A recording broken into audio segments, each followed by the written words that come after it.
first dropped acid when I was 18. I was over at these people's house one night. This guy I went to school with was over there and asked me if I wanted to try some acid. I had read about it in the newspapers and heard a few friends talk about it, so I was curious. I was pretty jacked up on marijuana, so I decided to try it, and I dropped it. I don't know what I was waiting for, a flash or a rush or whatever, but I kept sitting there waiting, and nothing was happening. So I got up and then went to the dresser and put on a pair of pink capris and a green and brown blouse. I thought the colors were beautiful. So we tripped down to Market Street, and I decided to buy a hot dog. I was very hungry, and I had put mustard and ketchup and relish in the usual, and I put the hot dog up to my mouth, and somebody started screaming. I didn't know what was happening, so I looked up at my friend Terry and said, "Did you hear that? Didn't you hear someone scream?" He said no. I got the hot dog up to my mouth again, and I was ready to bite, and the scream got louder, and I looked down at the hot dog, and there was a face on him. Eyes, nose, a mouth. I had put the ketchup to where it looked like his hair. And he started telling me that I couldn't eat him, that he had a wife and 7 kids at home to support. And I stood there with this hot dog and asked Terry, "Do you know this hot dog is talking to me?" And he says, "Nah, let's get out of here." He thought I was just faking. And I told him, "Look at the thing, he's got a face, and he's screaming." And the guy finally looked over, and he got on the same trip that I was on. And we sat there carrying on a conversation with that hot dog. Finally, I decided I was just hallucinating, so I put it in my mouth and bit down. It screamed so loud that you could hear it all over town, so I had to throw it on the ground and step on it. I realized that I had murdered it. And I took off screaming down the street, scared.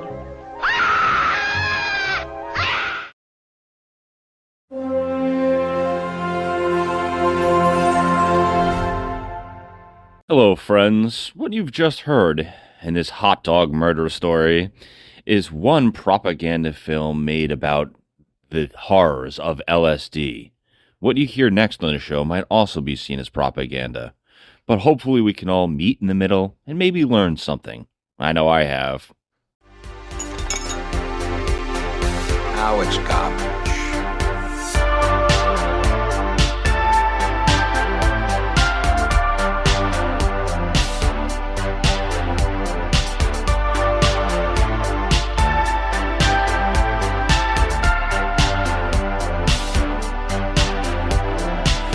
Just another movie night. Hello, everybody, and welcome to the show. We are Just Another Movie Night. I'm Scott. I'm Joe. You are Joe. You're groovy. You're a groovy girl. Oh, thanks. I think you're kind of neato, too. Oh, thanks. Far out. Oh, did I say what this was? I should have, because this is Talking Trash. Talking trash. Talking Trash, indeed. This is our show to review, spoil, debate, crap on, give second chances to the hated, the lowest rated, the much debated, and the often forgotten flicks on the internet, all while asking the question, is this the worst movie ever made? And if not, what is? Because we truly believe you can't review a movie without knowing what the worst is. And that's what we're here to do, right, hon? Right. We're here to sacrifice our eyeballs, our eardrums, and our brains.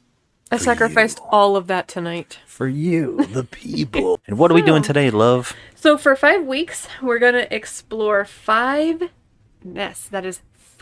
decades of legendary producer, writer, and director Roger Corman's career. And I have to say, he's a national treasure. Okay, I'm just going to put that out there. He is a national treasure. His career is so extraordinary. He has started off the careers of so many people, such as Jonathan Demme, Joe Dante, Francis Ford Coppola, Ron Howard, Martin Scorsese. And Jack Nicholson, who said, There's nobody in there that he didn't, in the most important way, support. He was, my main my lifeblood to whatever I thought I was going to be as a person. And, I hope he knows that this is not all hot air. I'm going to cry now. Not just me, who's very sentimental, but these other people also love him.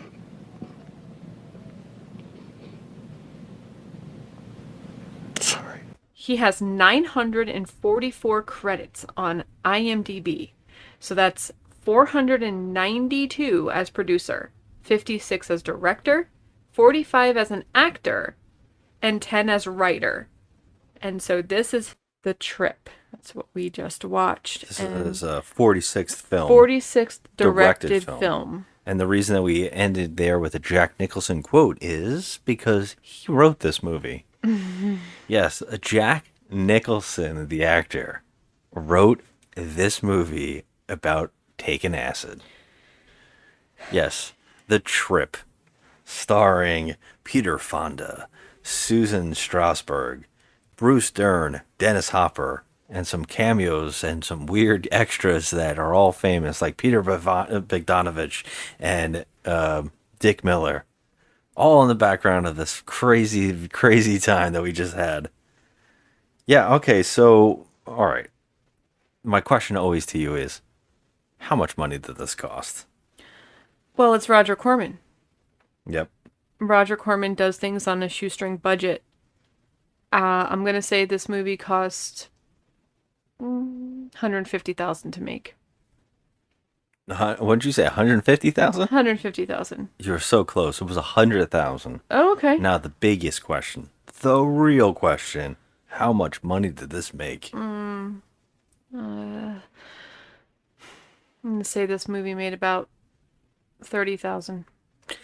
This was a huge Roger Corman hit. It made $10 million over time. Just shut up. Huge sales on rentals, double feature fest. No. It was a phenomenon. Wow. Yep. And it led the way to another movie that people actually remember called Easy Rider. Well, that makes sense. Yep. Jack Nicholson was almost in this movie. Roger Corman asked him to write the screenplay because he knew that Jack Nicholson wasn't getting a lot of work, and he respected him, and he thought he had a lot of great ideas. And so he's like, you know what, I want you to write this film. And he thought about putting him in the movie, but in the last moment he picked Bruce Dern because he wanted to have more of that cast that he had on another movie that he had already done about motorcycle people with Peter Fonda and Bruce Dern, Wild Angels, I believe it was called. I probably just fucked that name up. But yeah, so he wanted to get them both on the film again, so he put them in. And yeah, this is a real weird movie because this whole month we've been doing, Joe said she wanted to pick Roger Corman films, and I said it would be really great that all 5 weeks we'd pick a new decade. So we're in the 60s, and for the first week, I said, well, I really want a creature feature, because nothing says the 50s like atomic testing and how there's large mutated creatures. And I said, the second week, in the 60s, I already have a viewpoint of what this should be. We originally had talked about doing another movie, where we found out that was also the 50s, because it turns out Roger Corman made at least 20 movies just in the 50s. Mm-hmm. And we're looking in the 60s. I said, you know what? I got the perfect movie, because nothing says the 60s like extreme experimental drug use. I gotta say, I feel like I need medical attention after watching that. I mean, the strobes, the flashes, my eyeballs are having a disco party. Yeah. Yeah. I mean, I feel like I should give a whole bunch of information about what this movie is about, because there's not much movie to talk about here. This is not much of a plot, but basically a day in the life of someone taking acid. Which I I'm going to state for the record, I know nothing about. Yeah. I have only dabbled in other silly things, but I have never gone as far as to take acid. And there's a reason, because I am already a paranoid person. Nice. You do not want me on acid. So watching this was like, it definitely put me over the edge of, yay, I'm glad I never did it. Because no. Mm-mm. Well, here's a fun story, right? The rundown of lysergic acid dithylamide. Okay. That's LSD. That's what LSD stands for. Okay. So the history behind this, because it's so interesting. The history of LSD is so fascinating. It was actually first synthesized in 1938 by Albert Hofmann. It was produced from an alkaloid found in a fungus that infests grain. He did 25 tests he found on this fungus, and he found, he was like trying to figure out a way to use the properties in it. On the 25th try, he found something, and that's LSD 25. So he got that 25th test. Now, what's really interesting about it is, in 1943, he accidentally absorbed a dose through his skin, and that's how he learned about its hallucinogenic properties. Oh my gosh. Yeah, it was an accident. Apparently, they don't know how much he was dosed with, but he went on a pretty good trip. Wow. Because of this, he learned about the properties. It became the interest of the psychiatry field. They started thinking they can do tests with it to help people with other problems. Mm-hmm. So, in a psychiatrist named Humphrey Osmond used it to treat alcoholism with promising results. He coined the phrase psychedelic. So he wanted to treat a disease with a mind-altering drug. Yeah, and he had promising results. Actually helped people. Wow. Okay. Yeah. Of course, what happened next was the CIA and the Army started testing it on people and trying to see if they can create things for warfare. And also drug people and make them think what they want. They did a whole bunch of tests, and they are the reason that they finally deemed it illegal. They had a lot of bad things it did to people. There's a whole bunch out there. Go look into it because it's insane. I mean, I know that people are different, so if one guy has a good trip, another guy could have a bad trip, and terrible things could could happen. That's what okay. I'm looking forward to talking about this because you just said you had no idea about this. No. Now I will go. No, I mean I know a little bit about acid from people who have. But you didn't ever take it. No, never. Yeah. So here I am. I am your question springboard for talking about this film because I have done it. And I've done it multiple times, and I have no problem talking about it because I'm actually going to be a person who is almost an advocate for it. Because as a kid, I was extremely shy, very quiet, very depressed, and eventually got able to take LSD, and I will say that it helped me. It's really odd, but it helped me with being able to talk to people. It opened me up. I was able to express myself. I was able to use artistic forms better. And I started learning better. Okay. Well, those are all positive things, but did you ever have a situation where you ever got hurt on it? That's the thing, right? Because that's the scary part. Yeah, the thing that I have never truly understood, and I have known a lot of people who have done it. I've done it with a bunch of people. I've been in groups before. Never have I encountered anything as insane as what this movie is telling us. But you hear these stories all the time, these horror stories. Now, my only thought is, while you're taking anything that's a stimulant of any kind, there's always that chance that the environment you're in or the people surrounding you can manipulate you. And we know the CIA and the Army were doing that pretty much at one point with it, trying to see what they could do and use it on people in bad ways. I think that even with alcohol, if you give someone enough alcohol and push them, they're going into a dark place. And you see that all the time. You see people be really happy drinking, going to a dance club, having fun. But if someone starts pushing them, they start getting agitated, more violent. Now, I have never witnessed that, but you hear these stories. In particular, we mentioned it on another one of our episodes, which was Invasion USA. We talked about the actor in there was famously had set himself on fire while taking LSD. Yeah. Now, I've always been baffled by what happened during that day to make him think that he should do that. Now, I guess that anything can make you black out or be blitzed enough to believe that something could happen to you. You know, I famously cannot stand hard liquor because it does not do anything for me. It just makes me feel terrible, and it makes me black out. I can't stand this stuff. No hard liquor for us. When you black out, you could do terrible things. And I can see that for any kind of drug. It depends on how it's used, right? Like, now, in this movie that we're talking about, the crazy thing about this movie is this person in the movie, what we're really getting to see is kind of his journey through his psychology. Like a psychological journey through his mind. Basically, he's in a bad place, and we don't really get to know why he decides, you know what, I'm going to start doing acid.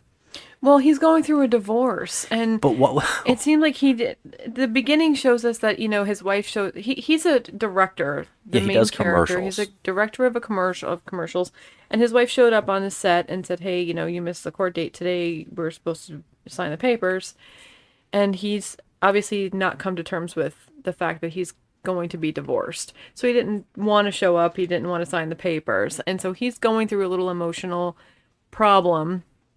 What would make this guy now say, you know what? The necessary thing is I have to drop some acid. They don't really tell us how he came to this decision, because he's already high on weed and he's been drinking. So I'm like, okay, well, let's just go for the gusto here. I mean, just take a Quaalude at this point while you're at it, and you know, just... Well, it's odd because people are telling him, and he tells a woman, says, "Why are you gonna do it?" You know, when he goes to a friend's house. Now, this is beyond me. There's a house that's just like a drug den. Like, you know, downstairs they have a bunch of hippies or whatever, you know, just smoking pot. I wouldn't even call them hippies. They're just people who are just chilling out, smoking pot, doing their thing. And it's kind of like that whole love nest of the 60s, the whole hippie idea vibe of it. I mean, just to describe this house, it's absolutely crazy. It's almost like a circus. If a circus was a house, you know, like it's got I love that. many beautiful art things, and there's a pool inside that goes under a bridge, and it goes on the outside. second floor. It's on the second floor, and everything is just so psychedelic in this house. There's just art all over the walls, and it's got those like hanging things, like, you know, those beads hanging from every single doorway. It's just, the set piece is absolutely, it's great. It's brilliant. It makes you feel like you're in this time period 100%. Yes. He goes there, and because he decides that this is the next step for him, of course, but he runs into a woman who stops him in the hallway and says, like, "Hey, man, you know, why are you gonna trip out?" And he says, "Well, I'm hoping it'll open me up and you know, make me understand things better." Okay, so let me ask you this. You understand. This is true. Because I have several questions. Please, so, I want to hear them all. I don't want to sound ignorant, but I've never done LSD before. Understand. When you go in, it takes like what, a half an hour to kick?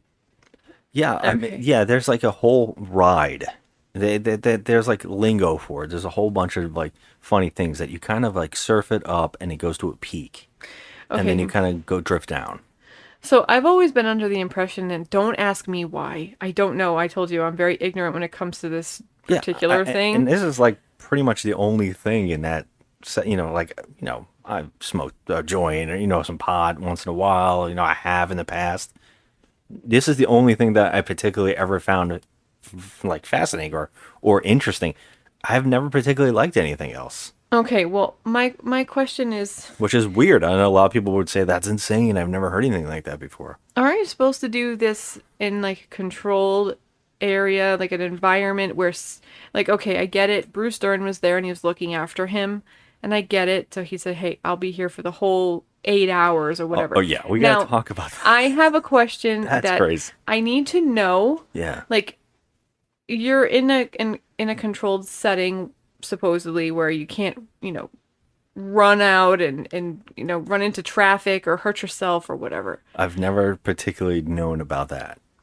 Because Okay. we would walk. I thought that was places. like a rule of thumb. Like, if you're ever taking LSD, you should do it with a good friend you trust. I think that's true. That you need to stay indoors, and then just lay there. Like, I thought it was kind of like you're just laying there and letting your mind trip out, like being on peyote or whatever in the desert, whatever. Yeah, that's true, right? So like I've seen Wayne's World.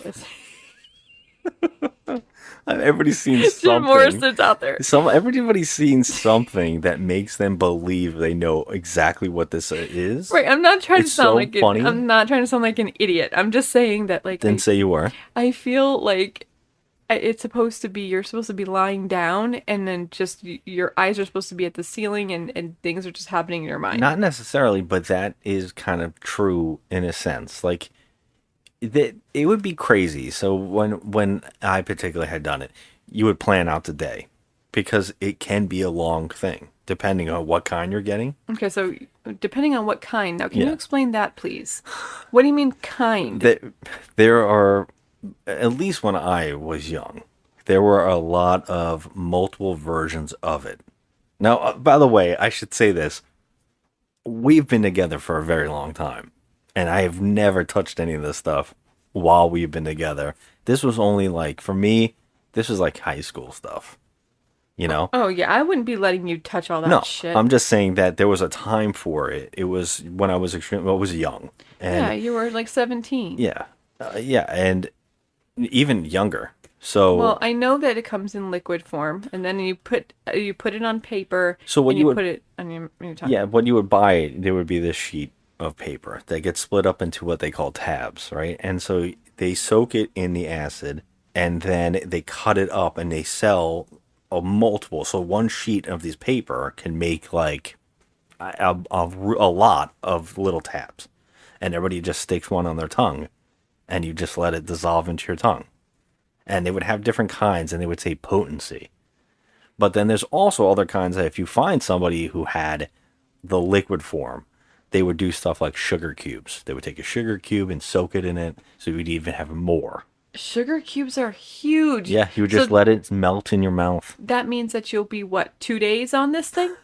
That's what they say. Oh, hell no. They say that like the 8 to 20 hours possibly. Usually 12 hours or 8 hours. Okay, is can I being the just- most typical. What the hell are you doing? Didn't you go to school back then? You don't have 20 hours to sit there and trip out. So you would plan your whole day around this. It would be a whole thing where you were like, "Oh, I'm going to spend the night at my friend's house, and we are going to take it at school, and then it's going to hit while we're coming home, and then the night is when the peak is, and you're having the biggest moment."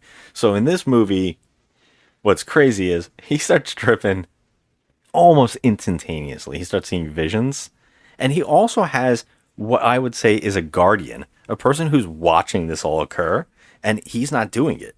So yeah, Bruce Dern.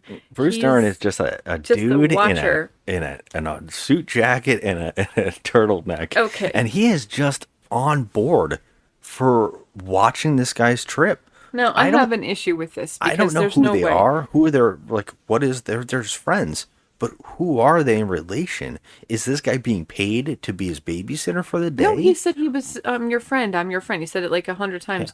Why wouldn't they trip together? Why wouldn't they go on an adventure together? Maybe Bruce Dern believes that he wouldn't be able to watch him successfully if he was also on a trip. Well, that's the funniest part to me, because the idea that he needs like a tour guide just to babysit him. Yeah, see, that's because this is his first time. They say it, his first time on a trip. But I don't care. I don't care who you are. And I love you. We've been together a long time and we're best friends. And I am not going to devote 20 hours to sit there watching your ass while you're tripping out. No. No. I ain't got that kind of time, okay? Well, you wouldn't want to do that. You would want to do it with a group setting or a bunch of friends or people that you're really close with, and you're going to bond in this situation.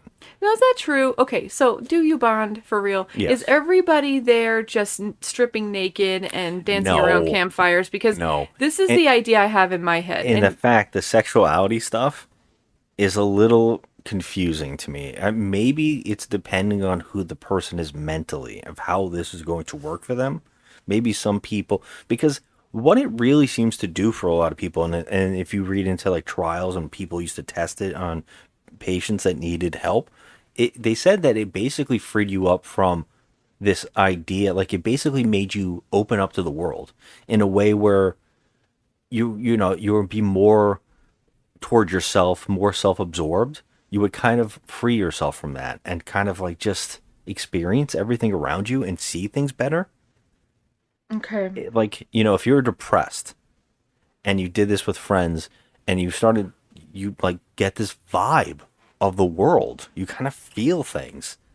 And when you come out of this, you say, I kind of feel like I see the world differently. And it's not in a bad way. It's in a good way. I wish I could talk in Technicolor, or let you see. Did you say you can see it? No, I can't quite see it. Tell me about it.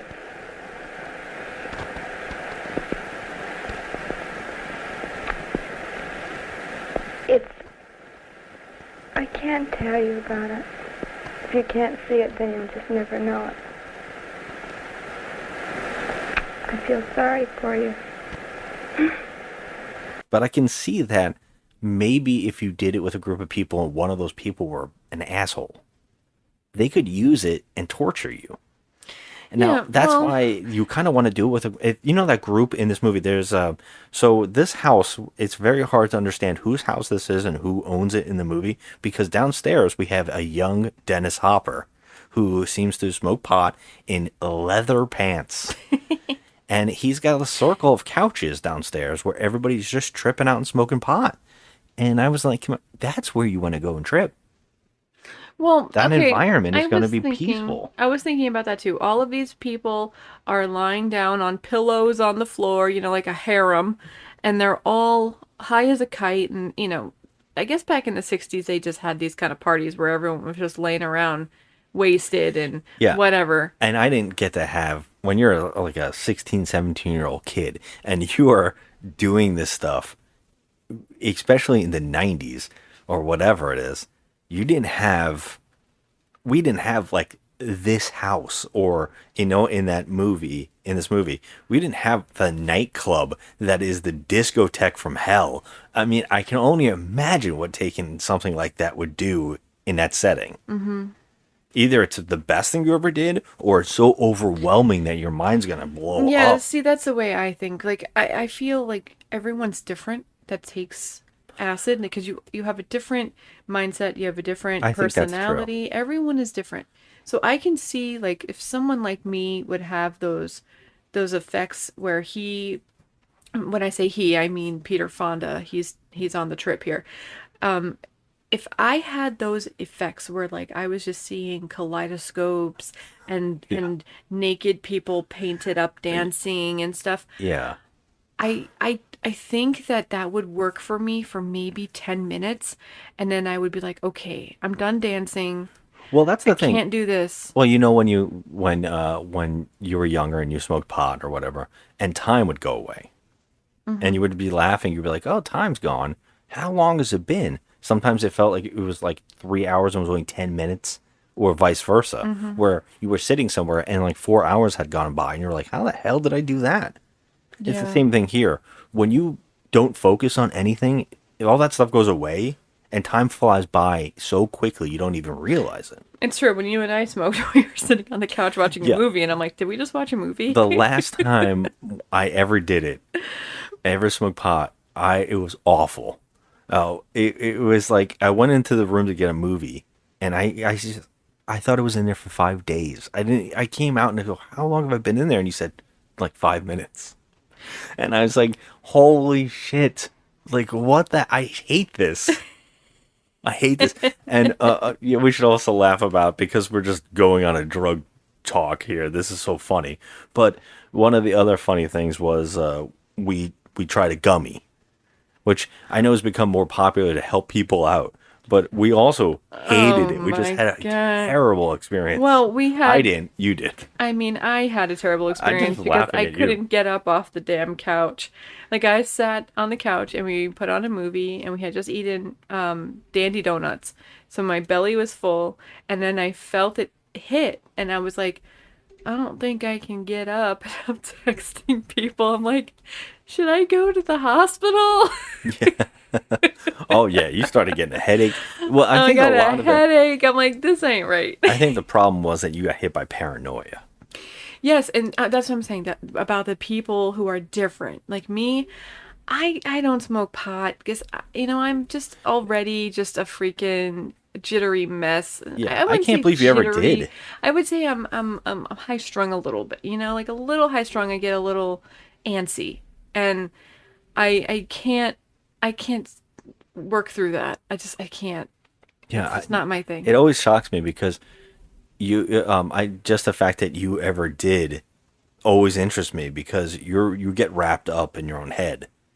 And Yeah. I don't know if that's always the best setting for something like that. It also has to do with being much younger too. Like, I guess you were back more then. free. Now you're like Yeah. thinking things over. Yeah, And I guess now that's I'm true. an adult, and I Yeah. have to be adulting, and I have to do adult-like things. And so, we got stresses, we got life stresses, and we got bullshit. And now it's like, okay, I don't need anything amplifying my stress, I'll tell you. Yeah. I don't need. All right. I know a lot of people who are stressed need this medical marijuana. It'll help them. And I've known a lot of people who have said this stuff is great. I will for tell certain you, things. yes, my friend she has Crohn's disease, and she can't sleep. She has terrible pains and stuff, and it Yeah. helps her. I know somebody who is so stressed every day. I tell her all the time, you need to go get this card. There's ones just for that. You need to rest and relax. And I think that in this movie, the LSD idea in itself, I always tell people, I'm like, that is basically why I ever did it. And then once you do it and you feel like that, you feel like I want to feel this again. I want to explore that more of myself.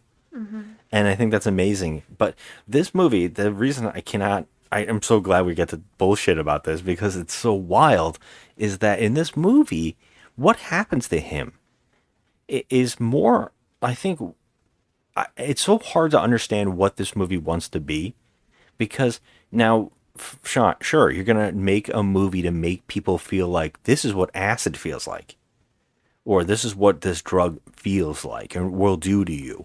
Now, is it a pro movie or an anti movie? It's very hard to understand. It depends on who you are. It depends, because when I'm sitting there watching this film, there was nothing but strobe effects, crazy, I guess, artsy like lighting happening. Yeah.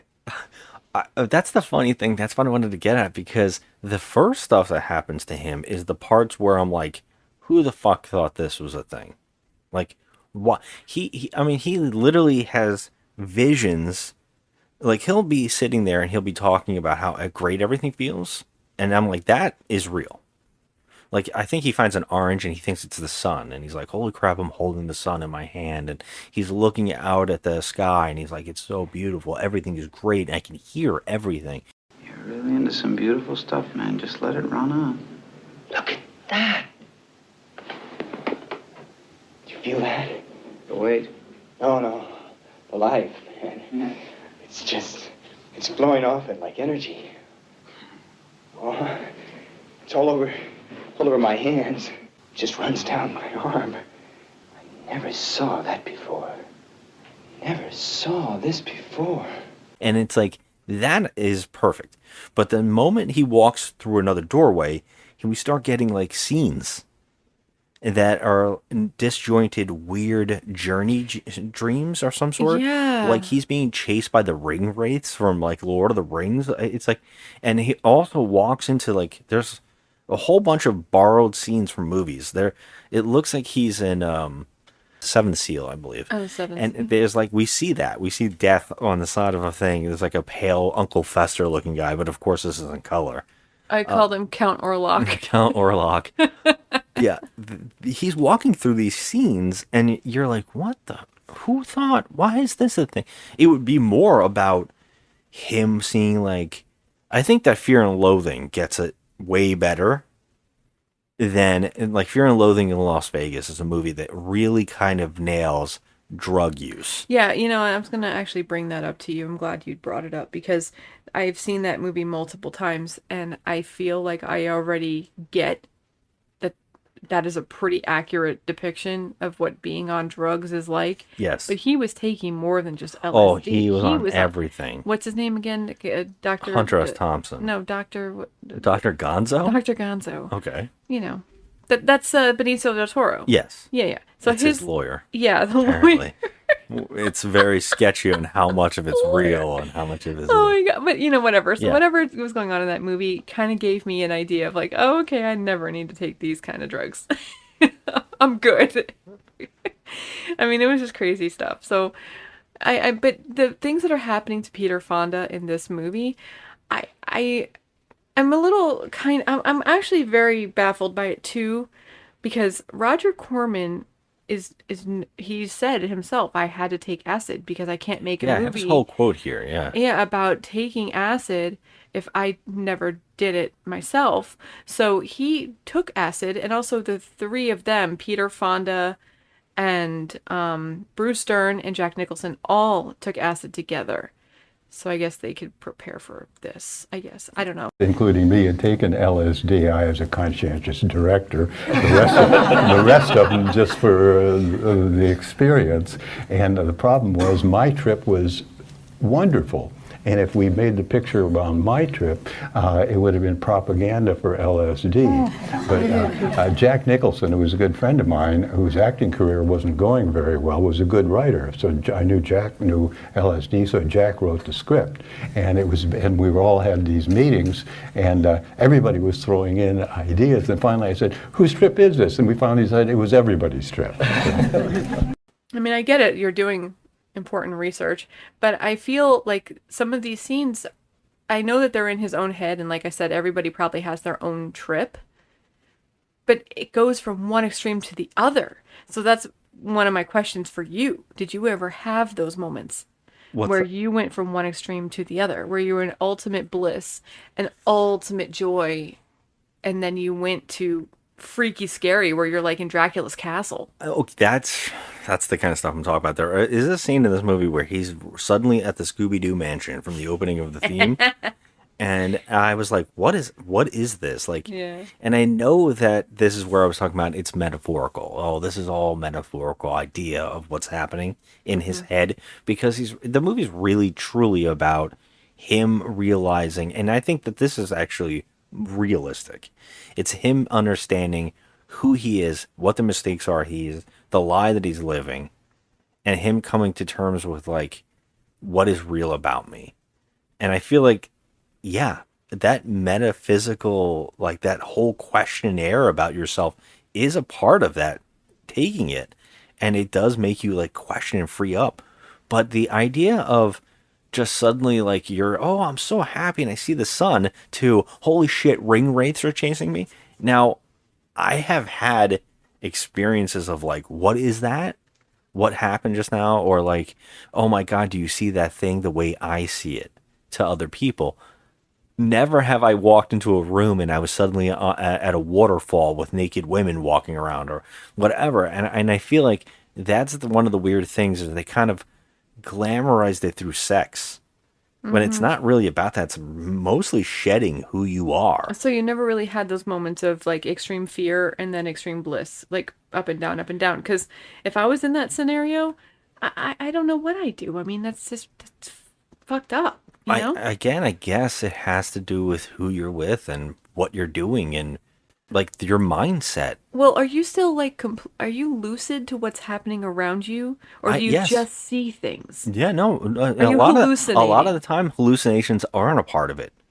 Like, it's not, sometimes it's not that. Sometimes it's trails, which is when you move your hand, you'll have like, you'll see your hand moving in slow motion like a rainbow. You know what I mean? Okay. Or like a blur around you. But if I was sitting right in front of you as I am now and you were on LSD, would you see me? Or would you see like, you know, a panda bear or something? No, I mean, if you see a panda bear talking to you, you're having an amazing trip. Like, I mean, that's next level. I mean, it's possible. I've seen things like crazy things, but not like anything like that amazing. It's usually other forms, audio. You know, you're hearing things a little different or seeing things different. Each thing is like a different experience. Okay, so just, I mean, I'm not trying to be funny or cute here. No, I really want to know. Around about it. I love talking about it. I think it's fascinating. I think people should know about it. It is a really interesting thing. I've never asked you these questions before. I know, that's why we're doing it. And we've been together a long time, but I have a question about, like, so if you were on acid and you wanted to make yourself some scrambled eggs, yeah, would that be an experience where you'd actually be looking at scrambled eggs, or would the scrambled eggs be dancing a jig or singing a song to you as you're cooking them? It's never occurred to me, but making food could be a nightmare. Because, one, you're not hungry. You don't even think about it like that. So it doesn't work where, like, you smoking pot and you get the munchies. It's... No, yeah, it doesn't. You don't have that. They actually mention that, and it's kind of correct in the movie. They kind of say, like, oh, he says, I'm starving. And he's like, that'll go away. It won't be about that because you'll be feeling other things. Like, you'll feel every sensation of your hands and it's crazy. So you wouldn't even think about eating, although you do eat, and it's like mind blowing. Like, what is this? What is this taste? What is this thing? Okay. Well, I know this feels like an interview, but I have many questions. I think it's fascinating. That's why I wanted to watch. I was like laughing about it. Like, I want you to ask me straight up, how crazy is some of this stuff? Now, has somebody maybe had this experience? Maybe. Well, I mean, there are what they call bad trips. Okay, so have you ever had a bad trip? No. Now, a bad trip would specify, like, okay, that would fall into a category of, like, a bad trip would be, like, hurting yourself or seeing monsters or like a monster eating you or something like being that. scared and eating people that hold you down or whatever. Okay, so do you think that people who have bad trips, and I'm using air quotes, because not everyone has bad trips, but if it was a bad trip, then do you think that those people have a different mindset going into this than someone who's excited about it? You know, like if you're, I think there's always like, gonna be that fear like though, walking into anything, right? Or if like you have depression or you have self-loathing or some kind of, you know, issue with mental health, and you go into this, would it be automatically bad, or would it actually... Well, I had that experience. I suffer from depression, and it was worse when I was a kid. So doing this, I didn't go in negative at all. I actually was hoping to experience something a little better to make things make sense, and it did. And I felt like it did. Did it fix everything? Absolutely not. But do I think that maybe doctors could use something like this to actually help and heal somebody? I think so. Okay, I think it's a possibility. I feel like you would definitely need to be in a controlled, safe environment, because I have heard stories of people, you know, walking through plate glass doors. They mentioned something like that in this movie too. Or, you know, jumping off roofs or things like that when they're on LSD. So, and I'm sure that any of that's possible. I mean, it's possible with drinking alcohol. It's possible with anything. But I'm just saying, like, I just want to know. I'm very, very curious to know about what kind of person you'd have to have a bad trip, or what's going on in your head. Not necessarily what kind of person you'd have to be, but what's going on in your head going into this. Yeah, you know? I think it definitely has a play, but I think what's even bigger is what you experience during it. Now, one of the things that I loved about it was I would watch movies. And I loved movies since I was a kid, but the idea of watching it under the influence of that made movies better to me, bigger, better, I understood movies better, and I started learning more about movies. And after I did all that, movies became more and more of a passion of mine. Did you watch Doctor Strangelove? Hell no, but I will tell you the ones I have watched. I went to the theater. Now we're gonna in the future, because I have a movie that you have not seen. We're gonna watch it on this podcast. You have not seen it. I have, under the influence of this, and I have not seen it since. But when I do that episode, I'm gonna reveal it to you. Okay. And it is mind blowing. Man. I watched it. Wait, so we're doing this. We're going to do that on the podcast. Yeah, sometime on the podcast, I'm definitely going to spring it on you, and I'm just going to reveal what. Well, you got to give me some time to recover from the situation that I'm in right now. Well, no, yeah, my eyeballs are circling themselves. But I have watched some movies that you talk about watching movies now. Like, there's the extremes, right? You could watch something that makes you, holy crap! Like, it just makes everything better. I watched The Lion King in the theater. And with it, and talk about just being in bliss. Wow. Like, I'm with the animals. That's all you feel the whole time. Oh, so you were in Hakuna Matata. Oh, no everything. Worries. That when that bird comes out, and when Zazu is flying in in the beginning with the song and everything, it's like, holy shit, this is the best thing that's ever happened to me in my world. But I have also watched The Dark Crystal.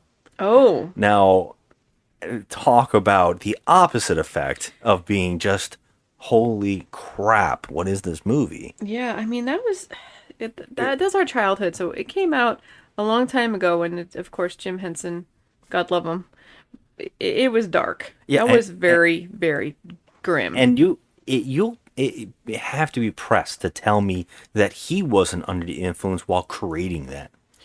Because some of these movies I have seen, I'm like, this is definite that these people were on something like this to come up with some of these ideas, these visuals, this whole concept. It is so extreme. It's possible. We'll never know. Jim Henson, I know, but you know what I'm saying. He's a godlike creature in my world, so.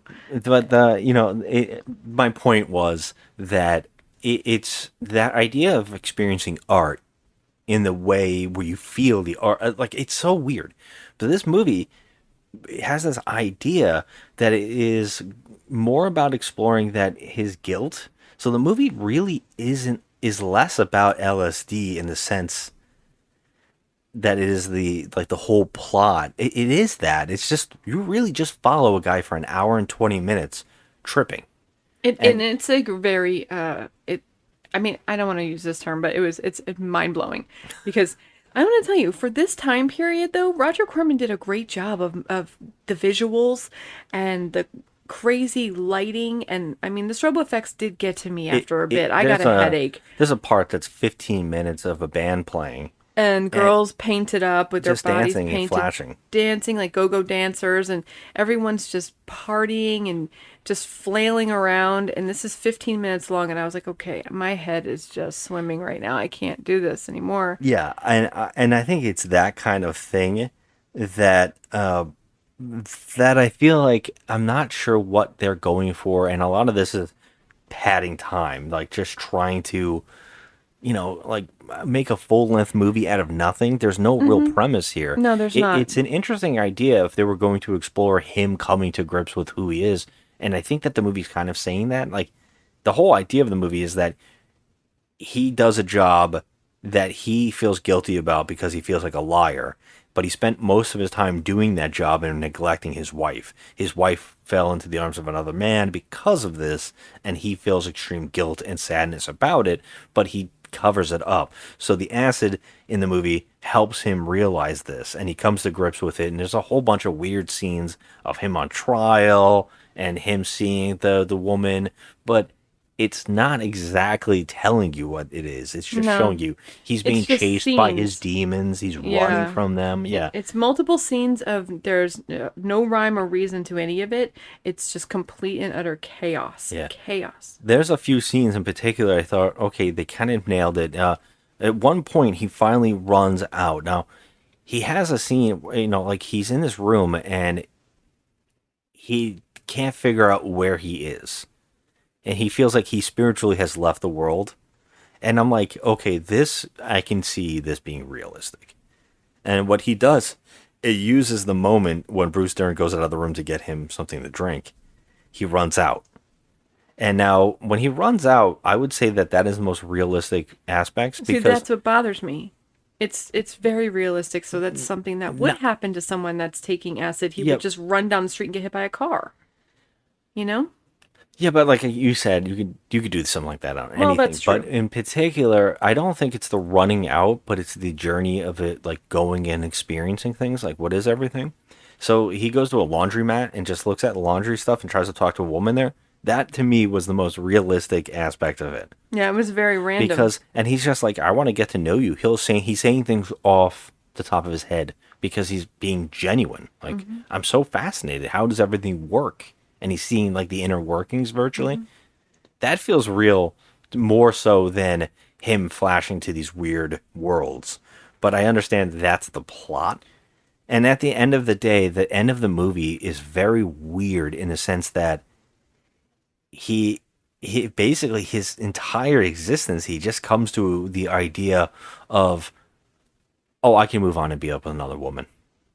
Yeah. And I'm like, did he learn anything? It's not real. And at the end, he's like, I think I love you. And she's like, yeah, you think you love everybody right now. Did you find what you were looking for? The inside? Yeah. I think I love you. And everybody else. Yeah, and everybody else. It's easy now. Wait till tomorrow. Yeah, well, I'll think about that tomorrow.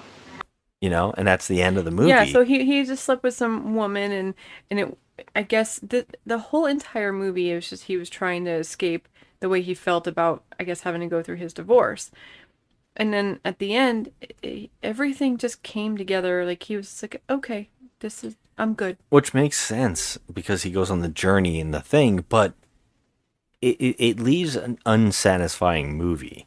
It just there wasn't really a movie. No movie here. There's no movie here. It's basically a journey of a man realizing what he is and who he is, with the idea of acid on top of it, playing off of the current fears. Now, I've said this before, but Roger Corman was a genius at reading the audience, because the audience is, one, either extremely interested in the idea of what LSD would do to somebody, or B, someone who is taking LSD that wants to experience it on the screen. And he capitalized on that heavily, and it was brilliant marketing on his part, nailing it at the right moment, and you can see it did well for him.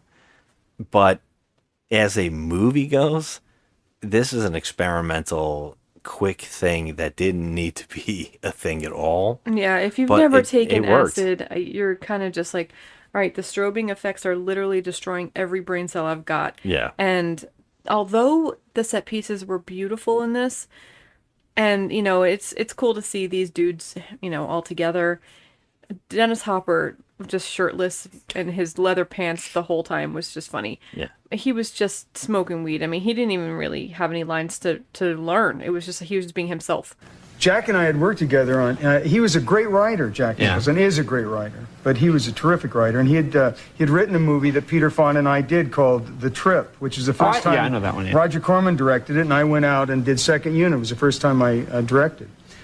I thought that Roger Corman did a very beautiful job with the artistic the movie looks good. It was very artistic. It was, I mean, there's a scene where, we both talked about how the woman Peter Fonda was having the trip, and the woman he was looking at opened her mouth, and oh yeah, they had those cool lights that looked like it was things coming out of their mouths. Yeah, like there was lights all over their bodies that gave the swirling effect, like the Twilight Zone, and it was just amazingly beautiful to look at, to see the art and the colors and the way he positioned everything. Like, even the scene where he was making love to the woman, there was lights all over them and patterns of lights all over them, and it strategically covered every body part and stuff, but it also made it look very beautiful and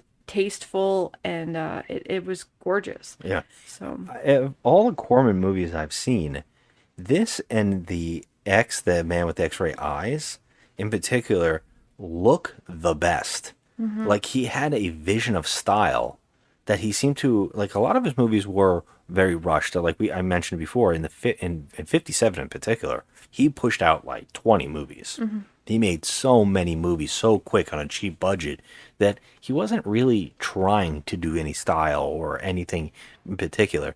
But those two movies, this one and that, and X, they both seem very thought out, like visually. And I'm kind of impressed by his ideas visually, and even the film itself looks really good, like high grade color and very smart like that. But is it a movie? it's not really Like, a is movie. it a thing? That's Yeah. why we're just basically just speaking of our personal experiences pretty much, because there's not really a lot to break down in this. It's pretty much just Peter Fonda takes acid. It's crazy psychedelic lighting, all sorts of crazy scenes just happening out of nowhere, no rhyme or reason to any of it. Which makes sense if that's what he was going. If he, like, I will say this, if he's going for, I want to see if I can replicate a drug experience while also making a movie trying to tackle a story within a man's mind. Mhm. He gets it done, but I feel like it really needed a finalization with him at least signing the papers or talking to his wife one more time. Maybe just a moment of, that, but I know at the end it was their way of saying that it's not truly fixed, but he's feeling a little more at peace with himself. I think that's what that ending goes for. I've heard that people they were forced to edit certain parts of the movie, and I heard that they added a glass shattering thing at the end of it in certain cuts. I think that's really strange, but I want to know, and I would love to know if someone did acid while watching this movie and how bad of an experience that might have been. Or is it almost like a comical? Like, what was it? Someone like Cheech and Chong, like getting stoned and seeing something that is supposed to be the experience where they're laughing at it. Like, that's so silly. I mean, yeah, I don't know. I'm sorry, I don't want to say three, but 4 of them all took acid before making this movie. So I feel like they would have to share their experiences. But it just seems like this is just the experience of one. So whose experience is this? Oh, nobody. They just came up with an idea. You think so? Yeah, I don't You don't believe think it was like, I don't believe that they were married at the time. I think they just used that as a concept. I feel like, unfortunately, because it's written by a man, the thing that men always go for is some kind of sexuality. The sexuality seems to be such an important thing when a man writes, and I never understood, but I understand the male ego. Yeah. And I found that fascinating because I've never been one to particularly sex, especially when I was young and I was doing these things. It wasn't the biggest thing. Of course, I'd be attracted to women or whatever, or attracted to, some people are attracted to any sex or whatever. I don't know how much of it in those days that was a big thing to me. So maybe when you're older and you're like coming off a divorce and that's what's in your mind and you do something like this, maybe that journey is completely affected by that older male ego. Who knows? Right. There's a lot of using sexuality in this tripping idea in this movie, which is kind of jarring and bizarre. We actually couldn't tell 2 actresses apart.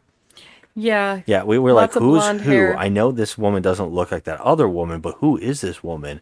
And I think I got to the point where I was like, who gives a shit?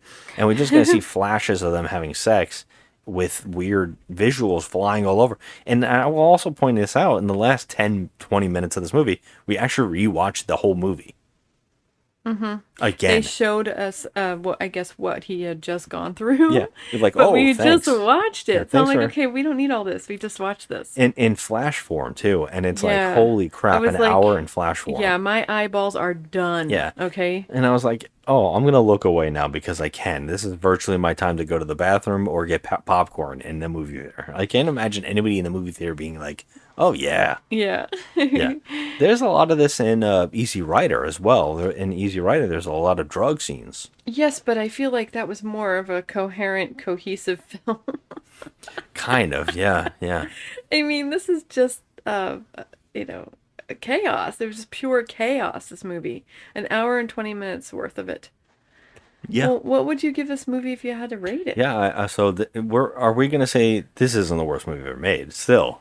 No, it's not. It's because- one man's journey from Yeah. Milan to Minsk.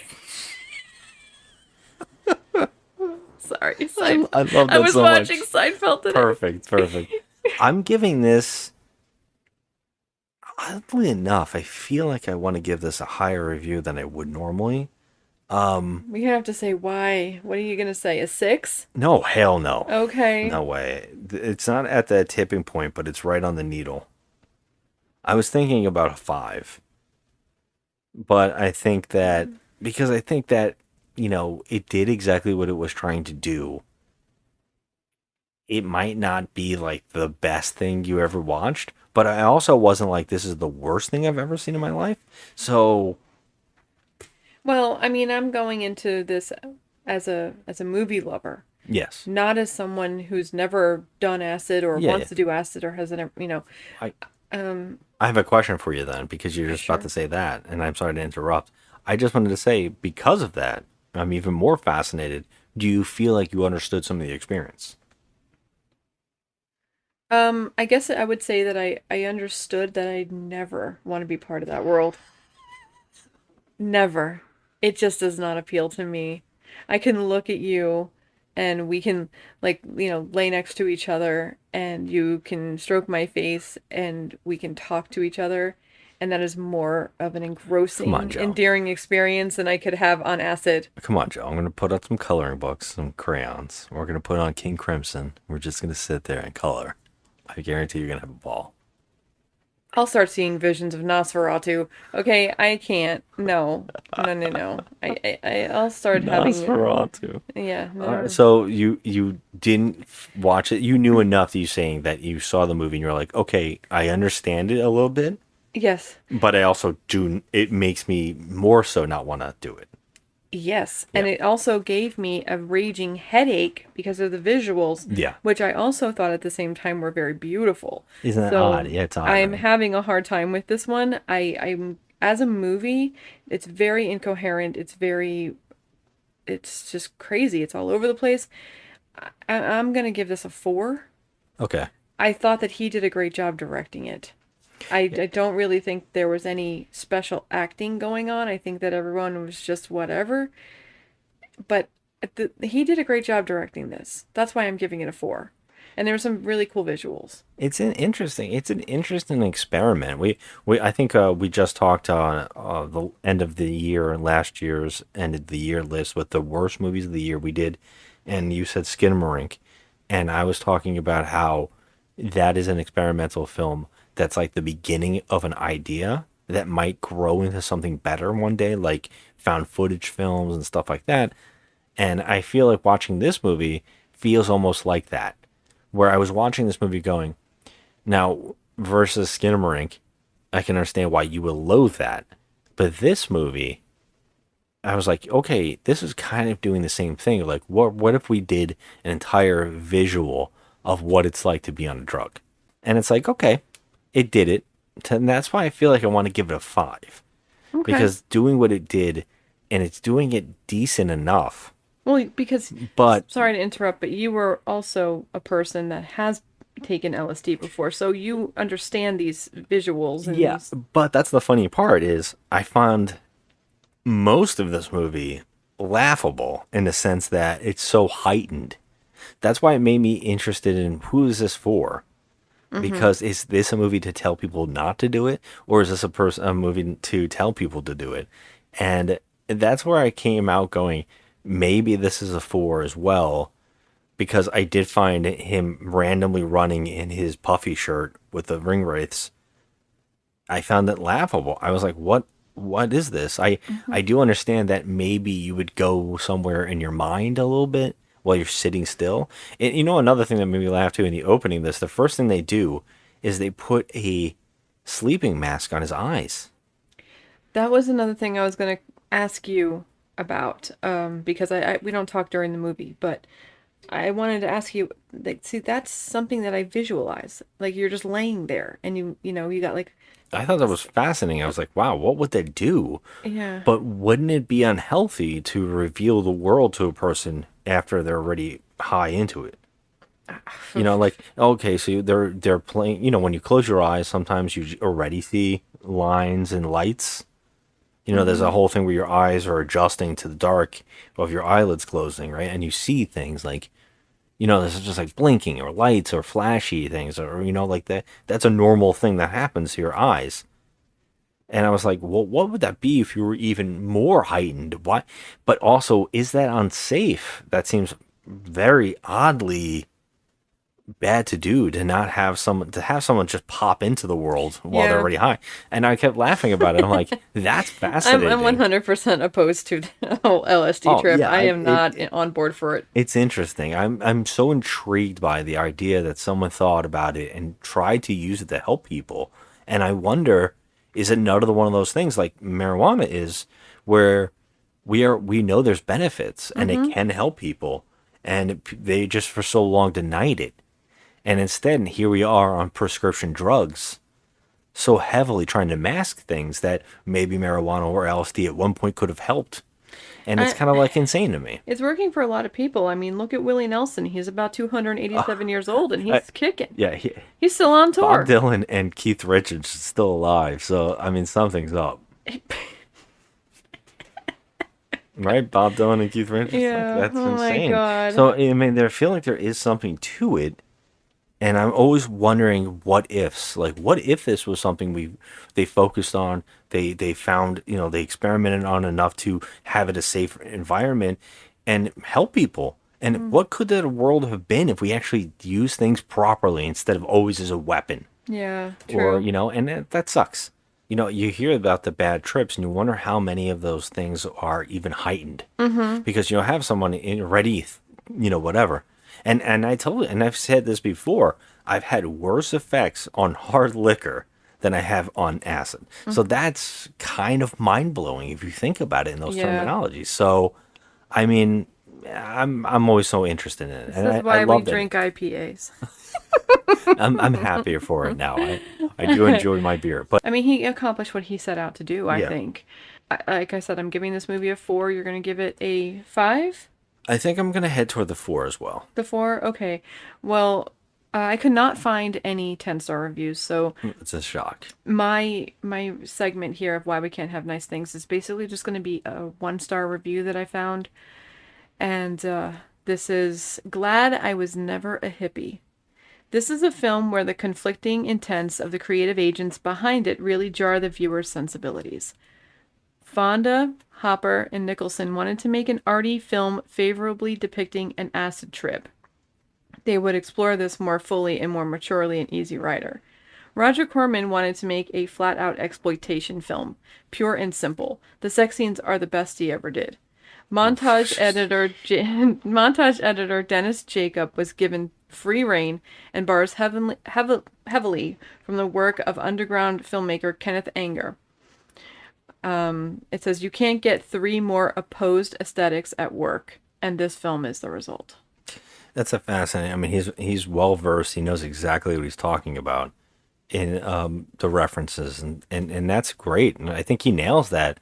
It's almost selling, but I think that he also kind of seems like he has a little bit of praise, even if he doesn't want to. Yeah. Which means that the review should be a little higher, but. That's at the end of the day, he's kind of right. I mean, this is more of capitalizing on that, capitalizing on the whole idea of doing the drugs. Of course, and we said that, and he's a genius at marketing. He is. Corman. Yes. But yeah, as much as I do agree, I do see a little bit here that is inventive and unusual and unique to at least prop it up. Mm-hmm. So I'm on board with the 4 because of the visuals and the directing, but other than that, it didn't feel like a film. So yeah, that's what we're going with. I love that this became more of a, exploring my past experiences with it and also talking about it. I would love someone, hey, you listen to this and say, I did have a bad trip or whatever, and I did have something like the ring race chasing me, the ring race. You know what? I want to know about it. Please write me on Instagram at the Just Another Movie Night. I would love to hear it. I would love it. I would love to hear it too. So yeah, put me in as a collaborator. I just want to hear about it because I've always found this fascinating. This whole conversation is fascinating. The whole topic, the whole idea of doing these things is interesting. And I also think it's really good to share experiences with each other. I think that you can only learn from the conversations. And if anything, hey, this movie gave us a conversation at least about doing these crazy stuff. I mean, like we said, we've been together a long time, and I've never really asked you questions about that because I was like, you know what, high school shit. High school was how long ago? Yeah. Everyone acted like a damn fool in high school. Everyone experimented in high school. Am I allowed to tell you the story of the first time and how it should have been a bad trip, or is that too much? Let's save that for another time. I'm sure we'll be watching more LSD-related movies. I don't think so. I don't think this will ever be talked about again. But all right. We'll just end it. No, I'm not going to do it. Let's not put too much of your personal self out there. I mean, you still have a reputation to uphold. As a dummy, I was once quiet, and now I can't stop talking at all about movies. Oh, God. All right. You know what? We're out. Let's run. Next week, we're doing the 70s. Roger Corman in the 70s. I can't wait because you know how much I love the 70s wardrobe. And I can only imagine they'll unfortunately be raping it because the 70s just could not stop. Well, if they're wearing turtlenecks, you can count on them being bad guys. I'm going to guess, and tell me if I'm wrong here. Isn't it going to be like a post-apocalyptic world of rape and desert and women in like bondage gear? Well, which one did we pick? Because that's the 70s. That's the 70s in a nutshell. Oh my God. Well, I don't even remember which one I picked. I'll have to look. But yeah. I think that if I'm guessing, I'm guessing pretty damn accurate. But all right, we'll see. Is it post-apocalyptic? This is just me making a smooth guess. Yes, it is. Death Sport. Death Sport. Oh my God! It says in the year 3000, and on the cover we got a guy in a loincloth. Yes, but there's not going to be any turtlenecks, and it's the 70s. Thank God.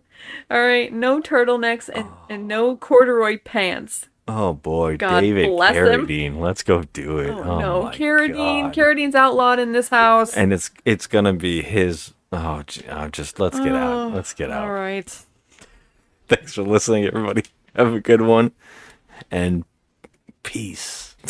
Everybody that took LSD felt that they were undergoing enormous personal changes. They weren't the same person after having LSD. And there was a scientific study. It was done by a Rand scientist. And what he said was, even though all of these people said that they felt enormous changes, the personality test showed that they were largely the same person in every area but one. And this was called the Ways to Live scale. The Ways to Live scale indicated that one dose of LSD stimulated enormous changes, whereas the person taking the test might have said, it's important for me to get a corporate job, it's important for me to have a good car. After one dose of LSD, they were saying, I think maybe a contemplative lifestyle might be what I want to have. I think I'd like to travel before settling down. I think maybe I want to look for some spiritual value in my life. Things totally changed around.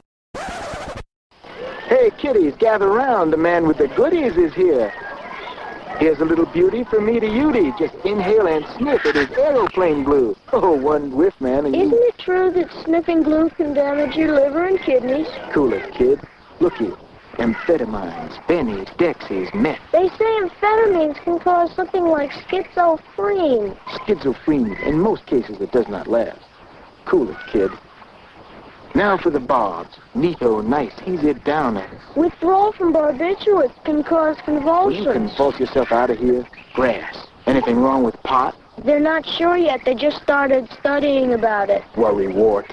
Dig, everybody. LSD. Bad trips and a chance of chromosome damage. How do you know you got Everything you chromosomes? got there can hurt you, can't it? Sure, kid. Why do you think they call it dope? Hey, where's everybody going?